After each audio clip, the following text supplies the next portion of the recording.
Graça e a paz, meus irmãos. Deus seja louvado. Mais uma oportunidade que temos de engrandecer o seu nome. Mais uma oportunidade eu tenho de compartilhar aquilo que o Senhor falou ao meu coração para vocês. Que o Senhor possa também abençoá-los grandemente. Possamos sair aqui dessa noite com o coração cheio de Deus. Que o Espírito Santo nos abençoe, falando aos nossos corações. Antes da mensagem, irmãos, eu quero lembrar, quinta-feira, depois de amanhã, nós temos nossa reunião ordinária, né?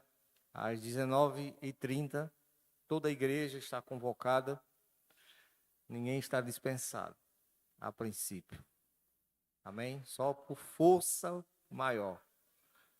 Mas essa força maior quer que todos estejam aqui. Amém? Louvado seja Deus. Irmãos, há quem diga que o Senhor Jesus, ele foi o primeiro mártir pela causa do Evangelho. Mas quem pensa assim está equivocado.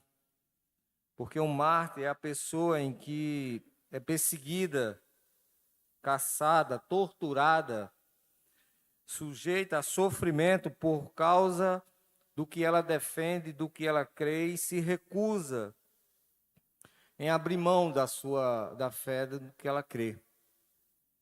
Assim como foram os cristãos nos primeiros séculos, né? Que eram caçados, torturados, mortos pela fé que eles tinham no Evangelho de Cristo. Mas Jesus, meus irmãos, do contrário, ele foi perseguido para ser morto, não por causa da sua fé, mas por ele ter sido voluntário para ser morto e assim nos salvar através da nossa fé. Certamente, meus irmãos, a morte de Jesus estava encravada no coração de Deus antes da fundação do mundo. A morte de cruz de Jesus Cristo sempre esteve em sua agenda. Ele mesmo, por várias vezes, profetizou que ele veio para morrer, para que assim todos os pecadores que nele crescem fossem salvos. As pessoas, meus irmãos, naquela época, mais precisamente, no dia da crucificação de Cristo, elas não imaginavam o quanto esse acontecimento marcaria a humanidade. E que aquele momento e que aquele lugar teria ali o ápice de toda a história da humanidade. O tema da mensagem de hoje, meus irmãos, é um lugar chamado Calvário. E o texto base que vamos ler encontra-se no Evangelho de João, no capítulo 19. Vamos ler apenas o verso 17 e 18. João 19, 17 e 18, que diz assim o texto sagrado. Levando a sua própria cruz, ele saiu para o lugar chamado Caveira, que em aramaico é chamado Gólgota. Ali o crucificaram, e com ele 2 outros, um de cada lado de Jesus. Amém? Irmãos, eu acredito que no grande dia, no dia em que Cristo, Jesus, ele voltará para julgar a humanidade e assim levar a sua igreja para a eterna glória, muitos vão lembrar que já ouviram falar desse lugar, e isso será, irmãos, como uma espada em seus corações, atravessando de um lado para o outro, porque para eles, esse lugar hoje não passa de um lugar qualquer, onde teve um acontecimento histórico, e apenas isso. Porém, para nós cristãos, nós sabemos que desse lugar significa muito, porque essa foi a divisão da história. E qual o significado desse lugar chamado Calvário tem para nós? Calvário, meus irmãos, é o palco da justiça de Deus, do seu consumado repúdio ao pecado, e também o palco do infinito amor de Deus, pois ali Ele não poupou o seu próprio Filho para nos salvar, para que eu e você pudesse estar aqui nessa noite, entendendo que Ele é digno de toda a honra, de toda a glória e de todo louvor. Há alguns textos que nós vamos meditar nessa noite, que apresenta esse lugar com vários aspectos. E o primeiro aspecto aqui, o lugar chamado Calvário, de um lugar chamado Calvário, aonde Jesus, meus irmãos, foi crucificado por nós. Na primeira carta de Pedro, no capítulo 2, no verso 24, diz o seguinte: Ele mesmo levou em seu corpo os nossos pecados sobre o madeiro, a fim de que morrêssemos para os pecados e vivêssemos para a justiça. Por suas feridas, vocês foram curados. Esse versículo, meu irmão e minha irmã, ele reflete Isaías 53. É o capítulo do servo sofredor, como nós conhecemos. E Jesus, meus irmãos, como eu falei, ele não morreu como um mártir, mas como um salvador, um substituto sem pecado algum. Como diz o texto, Jesus levou em seu corpo os nossos pecados sobre o madeiro, a fim de que, mortos para os pecados, assim nós pudéssemos viver para a justiça. Como lemos, por suas feridas vocês foram curados, nós fomos curados. Esse versículo nos lembra, meus irmãos, a importância de vivermos para a justiça, já que nós fomos salvos do pecado para a condenação eterna.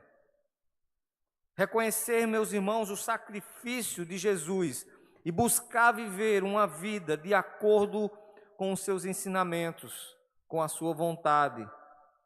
A ideia aqui, meus irmãos, é refletir sobre como estamos vivendo a nossa vida diante do Senhor, diante de um Deus que morreu em nosso lugar. Será que nós estamos buscando viver para a justiça, reconhecendo o sacrifício de Jesus e evitando o pecado? E que essa reflexão traga gratidão em nossos corações, pelo que Ele fez por nós, e assim venhamos buscar viver de acordo com a sua vontade, com a sua justiça. E também, meus irmãos, Calvário, aonde Jesus levou a maldição por nós. Em Gálatas 3:13, o apóstolo Paulo, escrevendo para esses irmãos, ele diz o seguinte: Cristo nos redimiu da maldição da lei, quando se tornou maldição em nosso lugar, pois está escrito: maldito todo aquele que for pendurado no madeiro.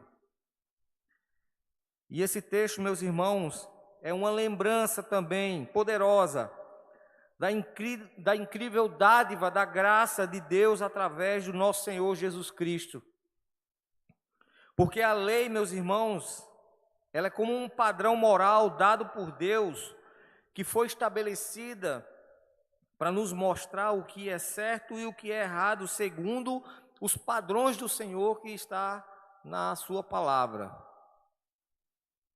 No entanto, o homem caído, ele sempre falhará em cumprir a lei, e por causa dessa falha, irmãos, é que muitos são amaldiçoados e que sim, precisam de um Salvador como nós também. Não há como, de maneira nenhuma, nós sabemos disso, ninguém ser salvo por tentar cumprir a lei. Até porque, irmãos, qualquer um aqui teria que voltar no tempo e cumprir toda a lei desde o início. Nós já quebramos a lei do Senhor várias e várias vezes e ainda quebramos essa lei todos os dias. Então, meus irmãos, como cristãos devemos nos apegar firmemente à nossa fé em Cristo e confiar em sua obra redentora. Porque aqueles que estão na ignorância, ainda vivendo em seus pecados, esses carecem da graça de Deus, mas nós também precisamos e buscar essa graça todos os dias, porque vez ou outra queremos conduzir a nossa vida e tirar a direção das mãos do Senhor. E isso é um erro muito grande. O que podemos, irmãos, fazer é viver na meditação diária, nas verdades da redenção e da graça de Jesus Cristo e permitir que essa meditação transforme a nossa vida e venhamos manter o nosso relacionamento com Deus cada vez mais profundo, cada vez mais próximo dele. Porque certamente quando estamos nos afastando do Senhor, estamos querendo controlar a nossa vida. E como eu falei, isso é um erro muito grave. Porque, meus irmãos, o nosso Senhor Jesus é o único que poderia e que pode carregar o peso do pecado, que carregou na cruz e de uma vez por toda. E não só isso, mas Ele é o único que pode nos levar ao Pai, o Senhor Jesus. Não há como ir por nossas forças ou por tentativas que certamente nós iremos fracassar. Cristo é o único que pode nos levar nessa caminhada até o fim, para uma chegada segura. Para que isso fique mais claro, irmãos, eu trago uma ilustração. Conta a história de um homem viajante que ele saiu na procura de uma aldeia em um país que ele não conhecia, um país estranho. E ele descobriu que o seu destino final nessa aldeia estava depois de uma região montanhosa muito difícil e perigosa. A viagem ela era perigosa e precisava de um bom guia para chegar até o final a salvo. E um guia ofereceu-se para levar o homem, mas antes de contratá-lo, o viajante perguntou: "Você já esteve na aldeia para onde eu vou?" E o guia respondeu: "Não, mas eu já fui até a metade do caminho e já ouvi muitos meus amigos descrevendo como chegar no restante do final." E o homem disse: "Bem, você não serve para ser meu guia." E o viajante encontrou outro guia e de novo ele perguntou a mesma pergunta que ele fez o primeiro: "Você já foi à aldeia que eu quero chegar?" E esse respondeu: "Não, mas eu já vi a aldeia de um topo de uma montanha." Ele disse: "Você não serve para ser meu guia." Um terceiro ofereceu seus serviços ao viajante e ele fez a mesma pergunta que já tinha feito aos outros dois anteriores. E esse disse: "Senhor, eu não só conheço, mas eu moro nessa aldeia." Irmãos, Jesus ele disse: "Eu sou o caminho, a verdade e a vida. Ninguém vem ao Pai a não ser por mim." Jesus, irmãos, ele não só conhece o caminho, ele próprio é o caminho, o único caminho que nos dá acesso ao Pai. O outro aspecto, meu irmão e minha irmã, Calvário é o lugar de separação, aonde Jesus foi abandonado pelo Pai. Em Mateus 27, no versículo 46, diz assim: "Por volta das 3 horas da tarde, Jesus bradou em alta voz: Eloi, Eloi, lama sabactani", que significa: meu Deus, por que me abandonaste?" Jesus, irmãos, ele estava Jesus ele estava calado até esse exato momento. Há pouco tempo atrás, no Getsêmani, Jesus pediu para que o Pai passasse dele o cálice, mas que todavia fosse feito a vontade do Pai, não a dele. Ele foi açoitado, cuspido, escarnecido e crucificado. Ele ouviu blasfêmias, mas em momento nenhum ele se queixou ou ele murmurou da situação. Mas foi quando ele sentiu sendo desprezado pelo Pai que ele clamou em alta voz. Jesus, meus irmãos, nós sabemos que sempre fez a vontade do Pai, sempre esteve com o Pai. Ele era o Filho amado. Então a pergunta, meus irmãos, que salta é porque, apesar dessas características, Deus deixou o seu Filho sozinho na cruz. Irmãos, foi porque nesse momento Ele tomou sobre si os nossos pecados, e nós sabemos que o pecado é o que nos afasta do Pai. Em 1 João, no capítulo 2, verso 2, diz: é por meio do próprio Jesus Cristo que os nossos pecados são perdoados.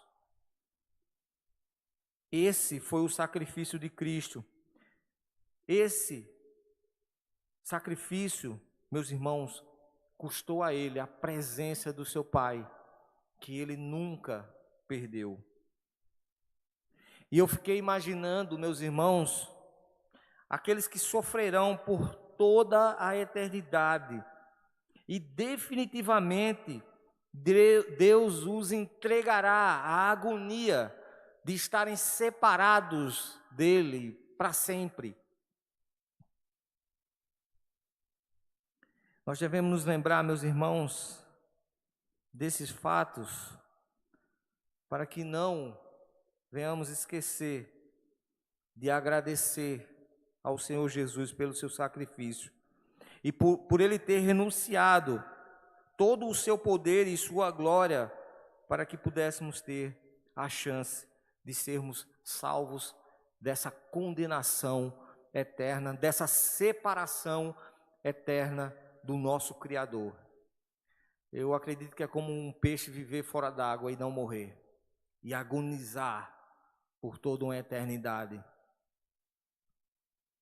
E também, irmãos, este lugar foi aonde o pecador arrependido separou-se do seu pecado.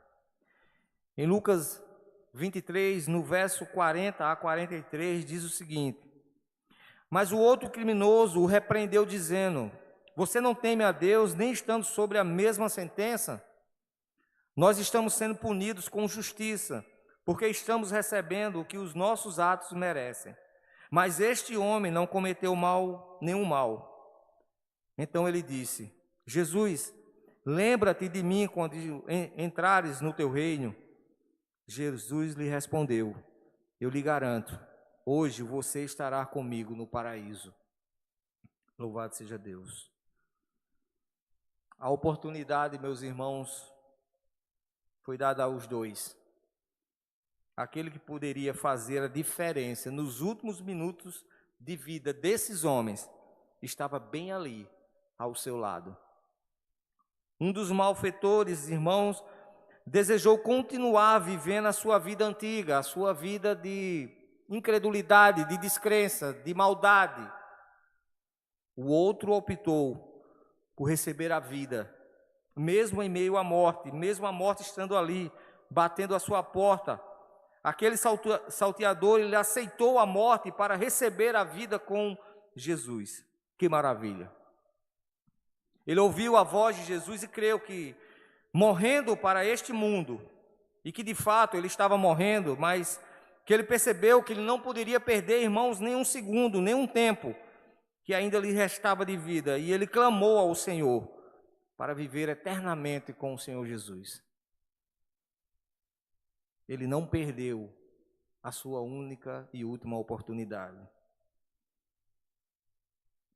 E, irmãos, é o que o Espírito Santo diz quando olhamos o texto em Deuteronômio e Deus diz para aquele povo que eles irão escolher maldição ou bênção.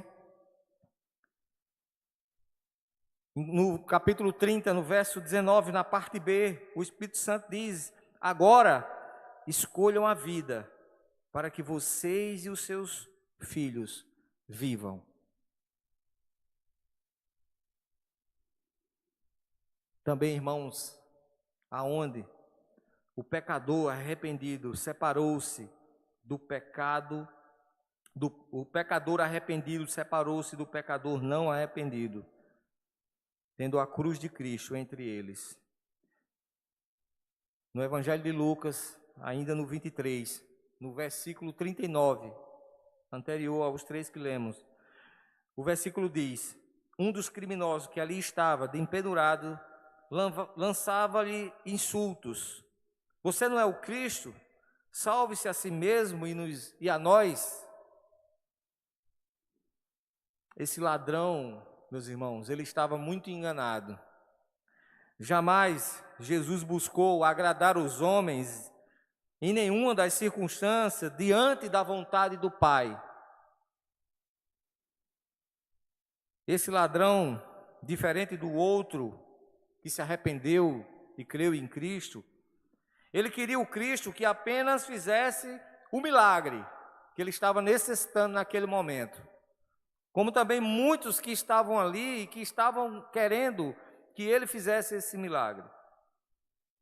E até hoje, meus irmãos, também existe aqueles que só querem esse que pode resolver os seus problemas. Esse que eles pedem para que resolva o seu problema financeiro, o seu problema na saúde, o seu problema nos relacionamentos, seu problema de emprego, mas não aquele que diz: negue a si mesmo e carregue sua cruz e siga-me. Esse homem, irmãos, que estava escarnecendo do Senhor Jesus, representa aqueles que não querem morrer para si mesmo e caminhar com Jesus carregando sua cruz. Apenas um milagre, no momento que eles estão precisando. E ele viveu uma vida toda junto com outro que reconheceu a Cristo como seu Senhor e Salvador e se arrependeu de seus pecados. E ele está ali criticando o Senhor Jesus e, por tabela, criticando o seu ex-companheiro. Quantos, meus irmãos, que nos conhecem há muito tempo, que nos conhecem desde quando nós vivíamos em nossos pecados e delitos, como assim eles também, e que hoje nos criticam por caminhar, às vezes não na nossa frente, mas muitas vezes por trás, que antes batiam em seus peitos e diziam: eu estou com você para qualquer parada, para o que der e vier, mas que agora fazem piada porque estamos numa caminhada em que o nosso Senhor, o Senhor da nossa vida, é o Senhor Jesus, e não o Senhor desse mundo. Como eu falei domingo, irmãos, esses não devem nos desanimar, mas pelo contrário, como diz o texto sagrado, se nós fomos perseguidos, se nós fomos injuriados por amor ao nome de Jesus Cristo, pode ter certeza que nós somos mais que felizes. Bem-aventurados somos nós. Em terceiro lugar, irmãos, o Calvário foi lugar de exaltação. Exaltação aonde Jesus recebeu o lugar central. Em João 19, 18, o texto diz: ali o crucificaram e com ele 2 outros, um de cada lado de Jesus. Lugar, meus irmãos, que Jesus foi colocado exatamente aonde a vontade do Pai se cumpriu. Jesus, meus irmãos, divide a história com o seu nascimento. Jesus abre as portas da graça para todo aquele que se arrepende dos seus pecados. Jesus, irmãos, inaugurou rasgando o véu de cima a baixo, e agora nós temos acesso ao Pai. Jesus está no centro de todas as coisas, meus irmãos, e ninguém pode dizer que Ele não é suficiente para salvar qualquer um que nele crê e se arrepender dos seus pecados.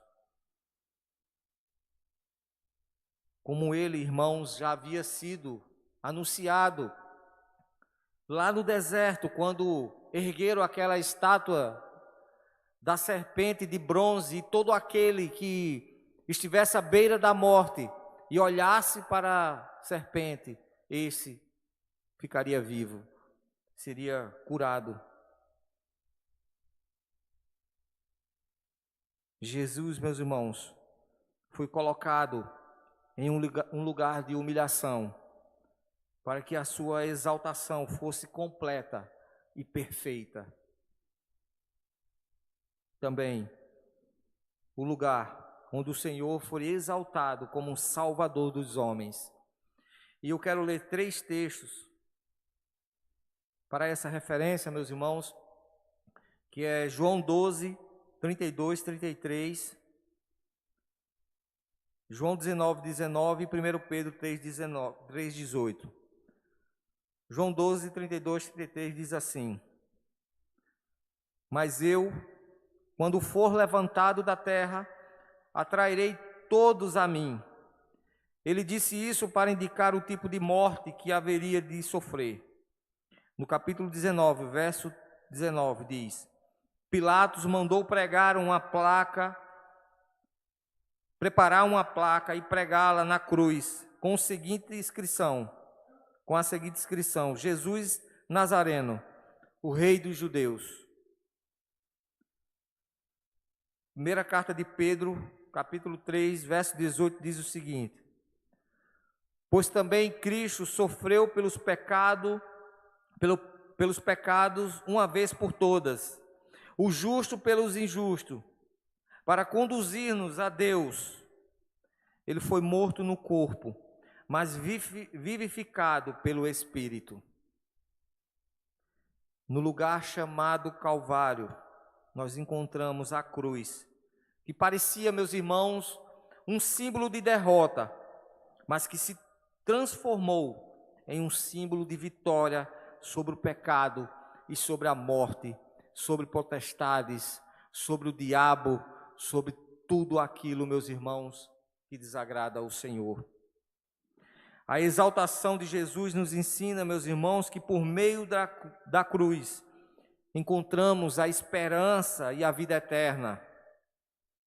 No lugar chamado Calvário, Jesus nos convidou, irmãos, a contemplar o mistério da redenção que Ele completou lá na cruz e nos lembrar que mesmo em meio às dificuldades e sofrimentos, Deus está sempre conosco, nos fortalecendo e nos guiando. Então, meus irmãos, que possamos olhar para a cruz com gratidão pelo sacrifício do nosso Senhor Jesus Cristo e com a esperança da vida eterna que nos foi oferecida e garantida pelo seu sangue derramado ali. Que possamos encontrar na cruz o caminho para a verdadeira transformação e para uma vida de significado e propósito em Deus, apenas no Senhor. Que a exaltação de Cristo no Calvário, irmãos, nos inspire a viver uma vida como um verdadeiro discípulo de Cristo, autêntico, abraçando o nosso Salvador com a fé e confiança, sabendo que, através dele, é que podemos encontrar a plenitude da vida em Deus. E eu quero concluir, meus irmãos, essa mensagem. Quando eu estava meditando, eu me lembrei de um vídeo que eu vi de Ariano Suassuna. Eu acho que alguns aqui viram. quando ele disse que um dia ele estava assistindo a televisão e um pessoal fazendo uma exaltação a Cazuza, aquele cantor, né, que morreu há muitos anos. E ele disse que ele tem a maior compaixão de Cazuza, porque ele morreu jovem e deslacerado, né, por doenças e drogas e tantas coisas. Mas que a frase que estava sendo citada dele era que ele dizia, meus irmãos, que os meus heróis morreram todos de overdose. E Ariano Suassuna disse que essas coisas, passando assim, e ninguém protestava. E aí ele disse, eu vou protestar. Porque ele disse que o herói dele não sabia, como Cazuza estava colocando, não sabia nem o que era a overdose. Mas que o herói dele morreu crucificado numa cruz entre dois ladrões. E ele disse, irmãos, que nós devemos afirmar sem ter medo, que podem chamar de arcaico, ou seja, antiquado, ultrapassado ou caduco, não importa. O mundo, meus irmãos, eles não querem saber disso. Nem muitos também, em algumas igrejas, não querem saber disso. Eles preferem os movimentos, os shows e o que esteja em evidência no mundo gospel. Mas para nós, que cremos no nosso Senhor Jesus Cristo, que entendemos e que anunciamos a maravilhosa exaltação do nosso Senhor e Salvador Jesus, aonde ele triunfou sobre a morte, e que o lugar chamado Calvário, onde teve separação, divisão, humilhação, mas a eterna glória do Senhor soberano, o nosso Deus. O lugar chamado Calvário, meus irmãos, aonde o universo, todas as regiões, celestial ou terrena, ouviram a frase mais poderosa que já foi dita em todos os tempos: está consumado. Que o nome do Senhor Jesus, irmãos, seja alegria no nosso ser e na nossa boca para aqueles que não o conhecem. Que possamos, irmãos, nos orgulhar de ter um Salvador que nos amou quando nós ainda éramos o seu inimigo. E saber que o lugar chamado Calvário é um lugar de eterna glória para todo aquele que estará com ele para todo sempre. Amém, meus irmãos? Louvado seja Deus. Eu agradeço a Deus pela oportunidade.